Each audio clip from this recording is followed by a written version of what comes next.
Normal food తినే వాళ్ళకి only రా ఫుడ్ తినే వాళ్ళకి సైకాలజీలో చాలా తేడా ఉంటుంది. వాళ్ళు ఎప్పుడైనా హట్ అయితే ఏడుపు గుట్టు డ్రామాలు చేయరు. ఇంట్లో ఉన్న హౌస్ వైఫ్లు చేస్తారు చూడు అలాగా. నిందనంతా పక్కన వాళ్ళ మీదకి తోయరు.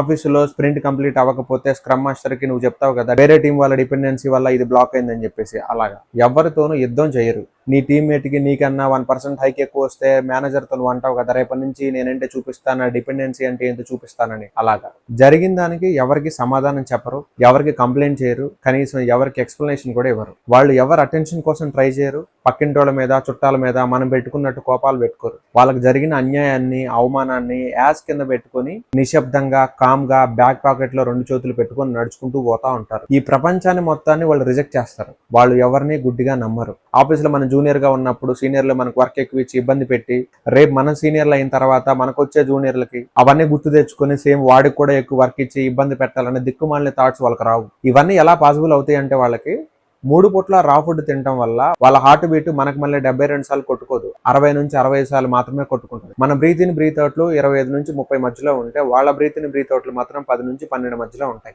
అందుకే వాళ్ళు ఎప్పుడు చాలా కామ్ అండ్ కంపోజ్డ్ స్టేట్ లో ఉంటారు. థైరాయిడ్ గ్లాండ్ వాళ్ళ అధీనంలోకి వెళ్తుంది. ఇంకా కిడ్నీ లివర్లు అయితే కంప్లీట్ గా వాళ్ళకి కుక్కిన పెయిన్ లాగా పడి ఉంటాయి. ప్యాంక్రియాస్ అయితే ఒక స్టెప్ ముందుకెళ్లి వాళ్ళ కాళ్ళకి సలాం కొట్టేస్తుంది. రా ఫుడ్ తినడం వల్ల ఇన్ని అడ్వాంటేజెస్ ఉన్నాయని నీకు తెలిసినా కూడా కాదు కూడదు, నాకు నచ్చిందే తింటా, నాకు నచ్చినప్పుడే తింటానని మారం చేస్తే నీ సమాధి మీద రాయటానికి ఒక మంచి పేరుని ఎతికి కాటి కాబరకు పంపు.